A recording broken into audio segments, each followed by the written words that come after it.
How you gonna walk through this world? It's so easy to misstep.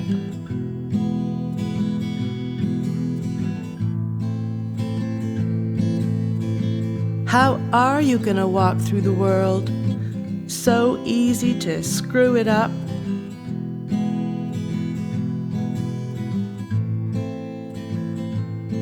You gotta rise like the sun does every day.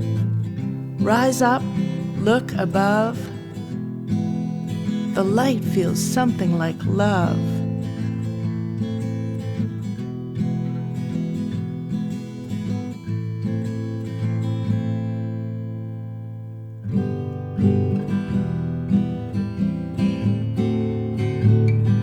First off, I want to tell you that the work I'm sharing today, an essay set in Maui, is a little longer than previous essays, and something had to give, so there's no work by another writer in this episode of Something Like Love. You've just got me. Hope you're cool with that. So, Maui. I've been there twice. I first went in the spring of 2007 with my former husband, and we liked it so much we returned for Christmas that same year. It was a bittersweet time. Our long marriage had ended by trip 2, but together with our 2 grown-up kids, we all traveled to Hawaii for one final aloha. It is kinda hard to be blue in marvelous Maui, and lordy, we saw loads of celebrities on that trip. Cyndi Lauper sat behind me on the plane. I practically rubbed elbows with Owen Wilson in a grocery store in Paia, and we also saw KC from KC and the Sunshine Band. Maybe you're old enough to remember them? I've written 2 essays about Hawaiian experiences, both of which appeared in my essay collection, I Wasn't Always Like This, published in 2014 by Signature Editions, and if you're curious, easy to find on the internet. This essay is called Haleakala Sunrise. Somewhere over the rainbow, way up high, there's a land that I heard of once in a lullaby. Imposters. That's what we are.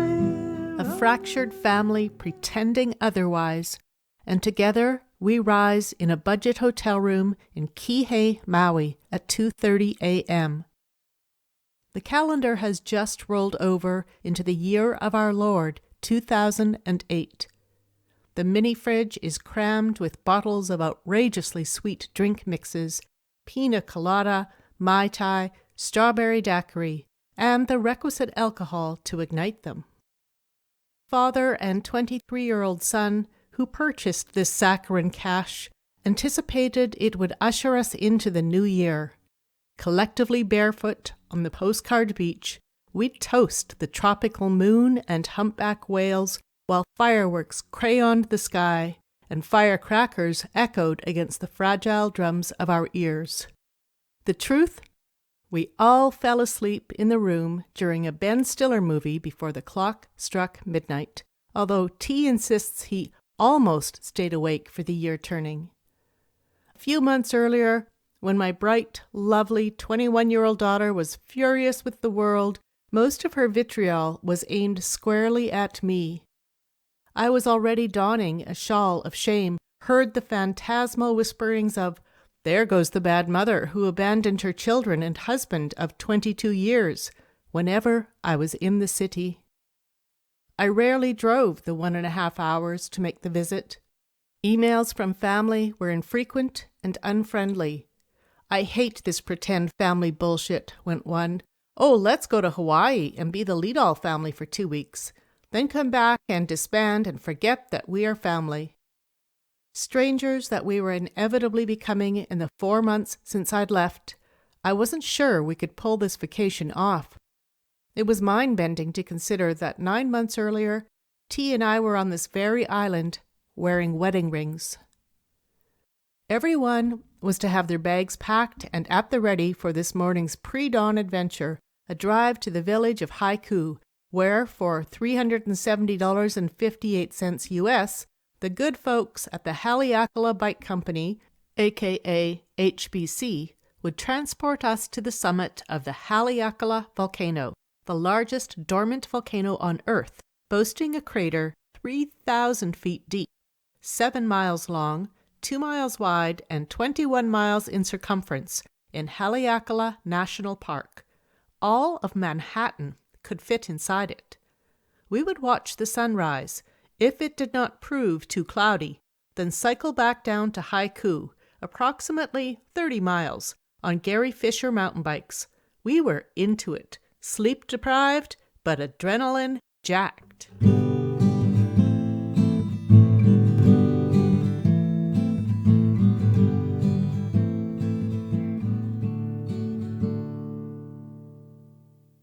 The drive from Kihei leads past the 5-star palm-lined resorts, the gracefully waving sugarcane fields, and the factory in which we joke we'll all work after we quit our real lives, through the outskirts of Kahului and the airport, where Cyndi Lauper, in the plane seat behind me, did not disembark, and Logan befriended a spotted gecko, whilst T and I debated how much rental car insurance to buy.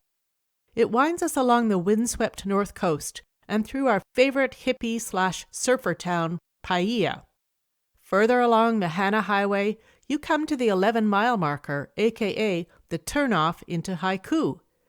Did you bring your bathing suits? I asked no one in particular. We might hit a beach later. 1 yes, 1 no, and 1 I don't remember. It really is too early to think. There is one other occupied car in the parking lot at the Haiku Marketplace, an old cannery building turned mall and home of HBC. It is as dark inside as it is out, and the door, I check, is locked.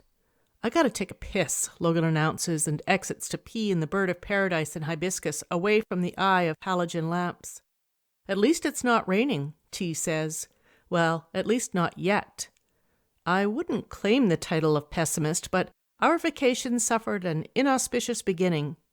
On Christmas Day, we fled winter in Saskatoon and endured a 6-hour layover in Calgary. Next up, a 3-hour weather and mechanical-related delay. We were detained inside the airplane at the Vancouver airport. Air Canada lost every ounce of my luggage and one of Taylor's bags. The seaside hostel closed at midnight, and we'd be arriving at around 2 a.m., which necessitated frantic phone calls from a borrowed cell phone and T and Logan shuttling away from the Honolulu airport ahead of us. Mother and daughter brought up the rear in an interminable lost luggage report line and claimed the survival package Air Canada provides in such circumstances: a mini tube of toothpaste, a folding toothbrush, a razor, a tablet of soap, a few squeezes of hand lotion, a strange scalp-clawing brush, and an extra-large white T-shirt. I was perhaps a little too excited about that T-shirt. Apart from the clothes on my back, it was all I possessed. There was also the rain, cyclonic wind, the uncharacteristic cold. This is the worst winter we've had in 20 years, one well-swaddled Hawaiian blithely informed me. Fantastic. We paid all this money, and we're not even going to get a tan.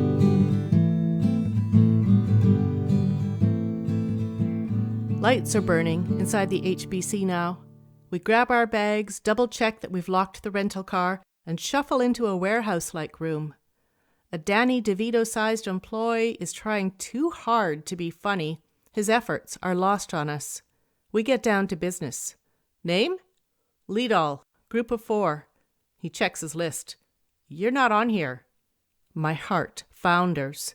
We will never be able to repeat this early morning or this vacation together again. But I have our receipt, I say, and a confirmation number. Do I?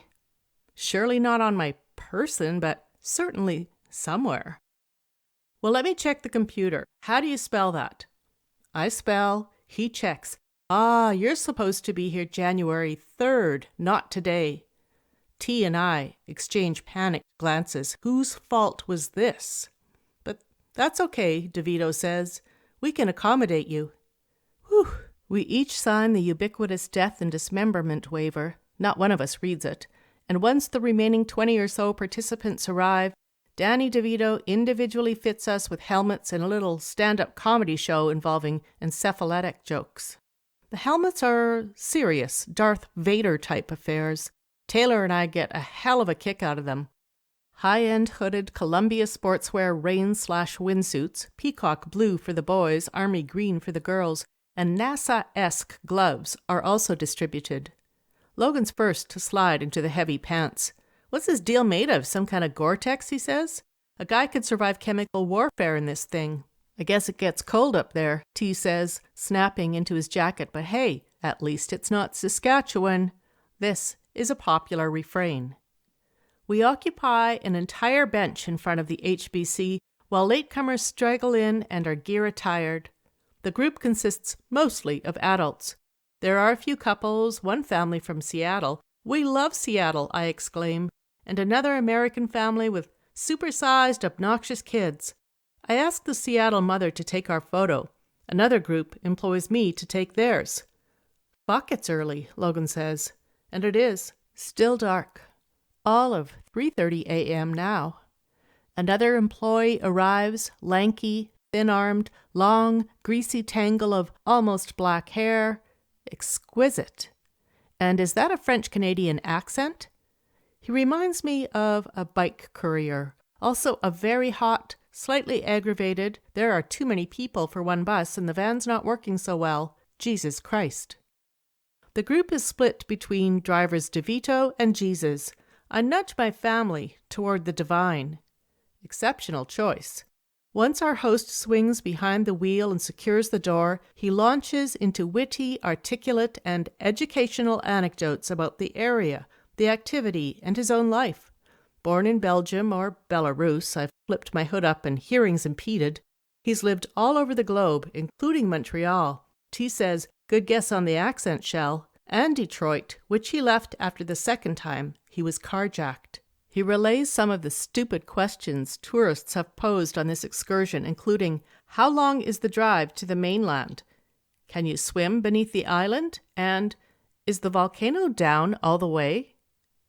We learn that in Hawaiian folklore, Haleakala's hollow was home to the grandmother of the demigod Maui. According to legend, Maui's grandmother helped him lasso the sun and force it to slow its journey across the sky in order to lengthen the day. A regular fountain of knowledge is our Jesus. He explains that at the highest elevations, the alpine Aeolian zone appears barren. Rainfall quickly sinks into the porous rocky land, so few plant species can establish seedlings.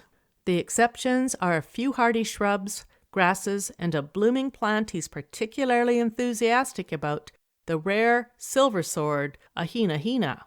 It grows nowhere else in the world, he says, lives from about 15 to 50 years, blooms only once, shooting up a 5 or 6 foot stalk. Then it bites it. He identifies silver sword on the roadside as we pass, but night obscures it from mine eyes. I'm also interested to hear about the Baldwins, not the movie star Baldwins, but the Maui Baldwins, a famous entrepreneurial and agricultural family which, Jesus explains, has ranched on Maui for 6 generations and apparently owns more than half the island's land, perhaps up to 90% of the resorts, golf courses, and ranches. They have an avenue, a beach park, and a high school named after them, and are responsible for Maui's pineapple industry. If that isn't enough, they're also the Baldwin piano people, and Henry Baldwin, known as Father Maui, developed with partner Samuel Alexander the Hamakua ditch system, which provides water from East Maui's rainforest to Central Maui's sugarcane fields. Oh, and the Baldwins own the factory where we'll one day work, too. Jesus tells us that when the family donated a portion of their land for Haleakala National Park, they were given the rights to supply all the beef to the military. "Gotta get me a Baldwin," he jokes, preferably one in her 20s. He shares tales about directionally challenged cyclists he's recovered on this tour. He eventually found one kid at the Kahului Harbor and asks us to memorize a map by repeating after him, Right turn out of the park, turn right at the next two forks. Hang a left at the stop sign, a right at Makawao, then a left at Kokomo Road. Cycle past the ATM sign in Haiku and turn into the mall. Home free. One passenger says she's heard about a ban on these volcano bike tours. I'd heard about it too.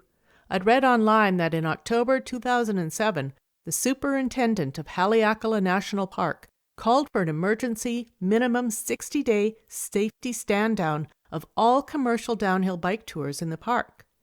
Last year, several serious accidents and 3 fatalities occurred on tours offered by companies that advertise a guided experience. And 5 of those 7 downhill bike companies, although not HBC, thank you Jesus, can no longer operate in the park. The controversial stand-down has had a trickle-down effect on Maui's tourism industry. It's still under review. Jesus concludes his commentary and concentrates on the winding road. It's black as an oil spill out there. We could be anywhere. My body slides into T's as we round hairpin curves. He doesn't mind. We're not that kind of exes. Everything is surreal. Blindly winding up the steep incline, this bomb squad costume, the helmet heavy as a fishbowl on my lap. Our kids, who are no longer kids, are sitting bolt upright ahead of us. Both are asleep. And suddenly, one row behind and across, a woman begins to weep. It's almost a pleasant chirping at first. I turn, see that her boyfriend has her head tucked into his chest, bird-like. Her shoulders are heaving. And then she really gets into it, blatant bawling, like a child in a grocery store who just doesn't care. The chap from Seattle, beside me, turns and politely asks, "Is she okay?" "No," the boyfriend snaps. "She's not okay." There are ways to be and ways not to be. You don't call anyone after 10:30 p.m., and in some circles, even 10 is iffy, unless it's a lover or an emergency. If someone has 1 or 2 items in the grocery queue behind you and you have 36, you let him or her through. When a stranger graciously inquires after the well-being of your mate, you do not snap. What an extraordinary ass. I turn red on Seattle's behalf. And what's up with the blubbering girlfriend anyway? Is it the 29 switchback curves within the last 10 miles, the drastically increasing cold, the 3 recent fatalities? Suck it up, sister. You all signed up for this.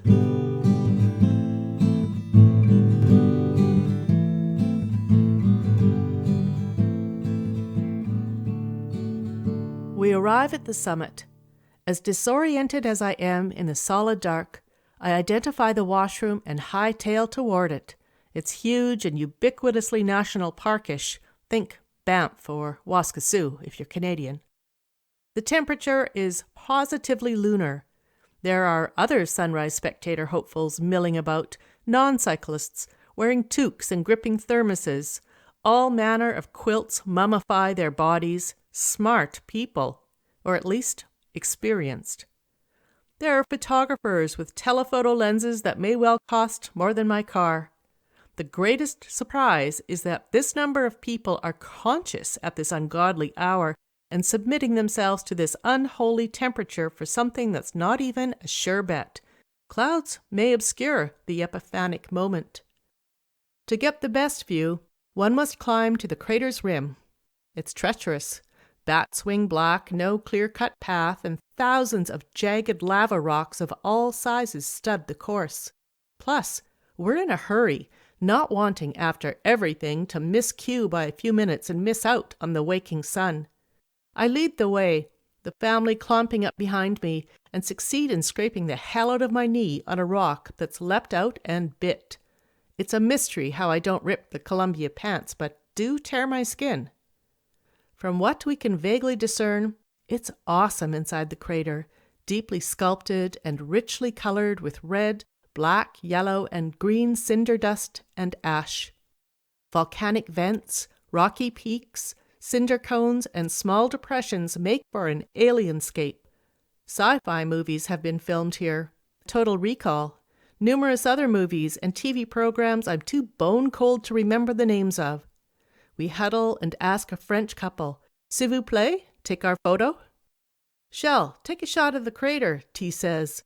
He points at 2 distant peaks. "Get one of Mauna Loa and Mauna Kea, 2 of the 5 Big Island volcanoes." I do and do, but nothing turns out. The sky is variegated blues above cloud cover, and the flash doesn't do anything justice. 10 minutes, 25. I suck at waiting. When's the freaking sun going to show?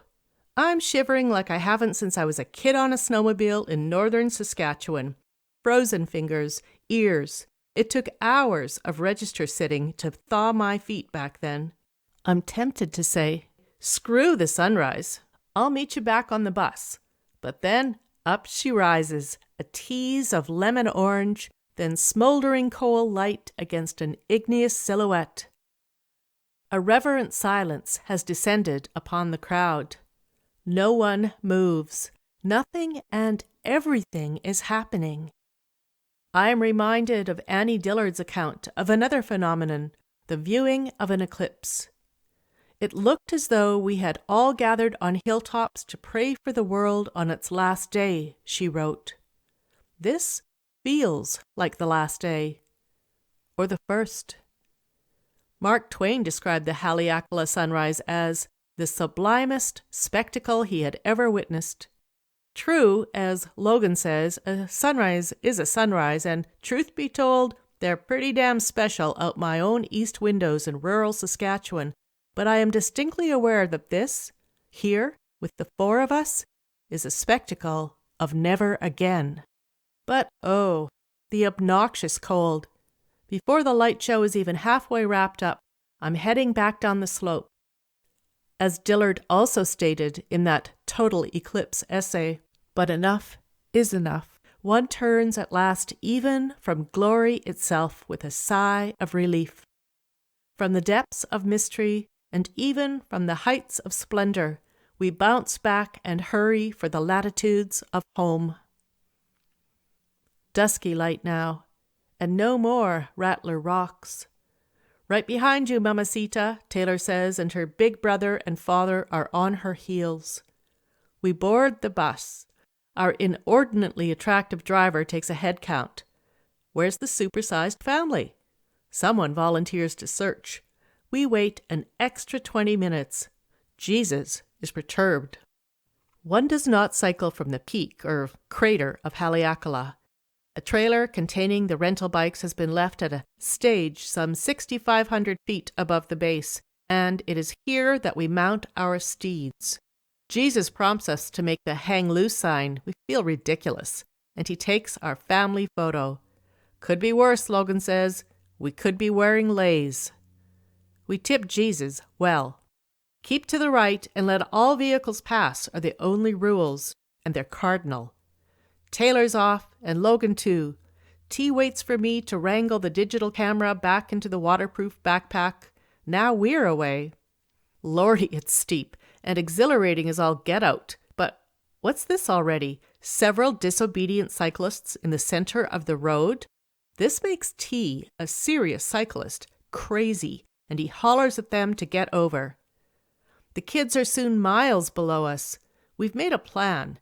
If we get separated, and we will, we'll meet at the left turnoff after the 2 right turn forks.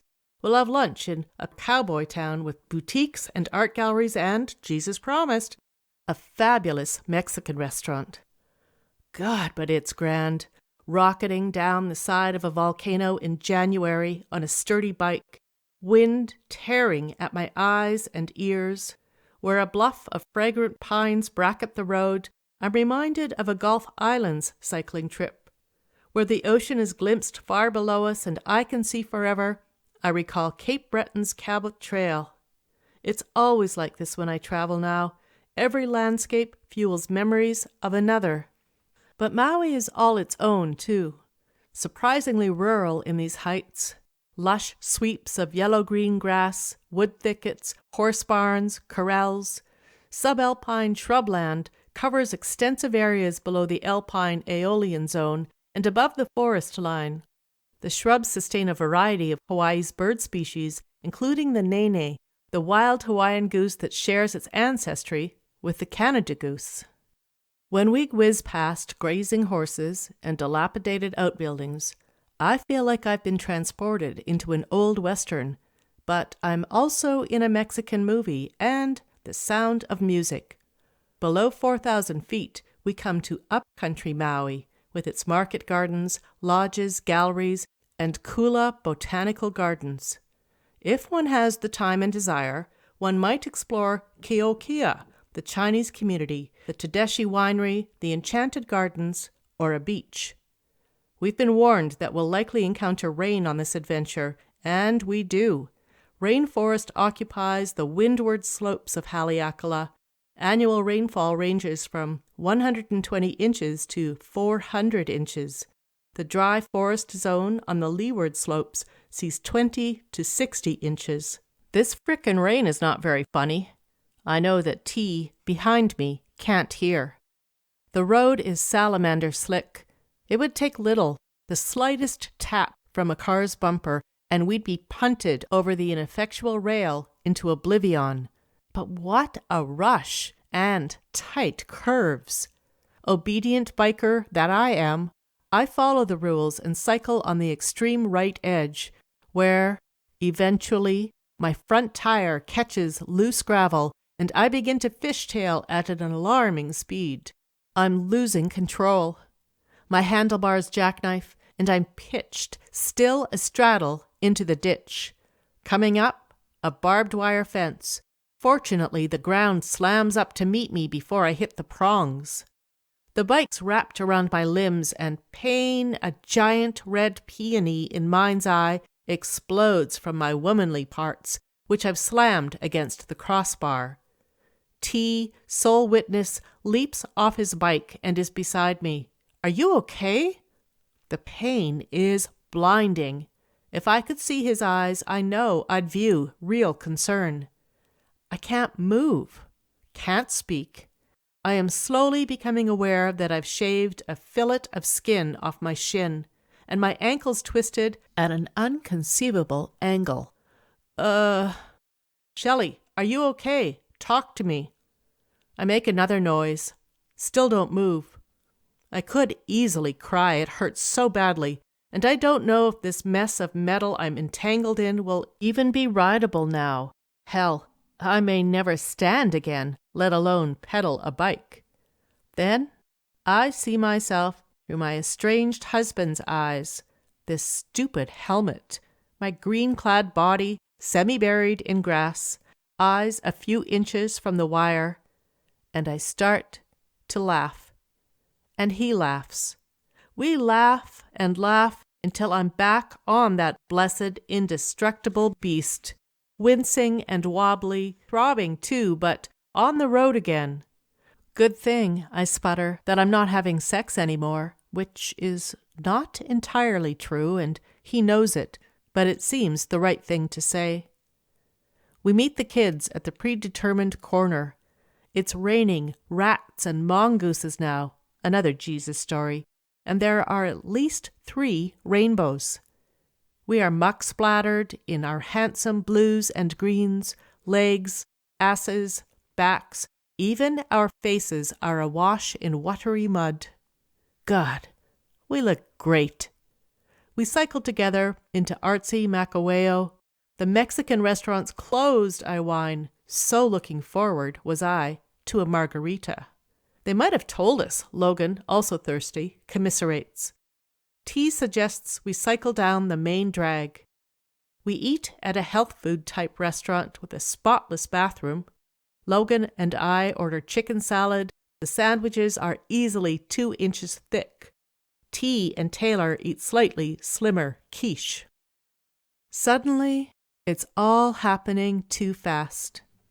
We're on the backstretch, and it's still early morning. The sky has become another wash of blue, and the sun remembers where she needs to be. I want to slow everything down. No, I want to altogether stop time. I want to forever be this family of 4 momentarily ecstatic adults in maybe Gore-Tex rain/wind suits, Darth Vader helmets, and mud-splashed, shit-eating grins, fluently soaring down the face of a Hawaiian volcano, even if it is only pretend.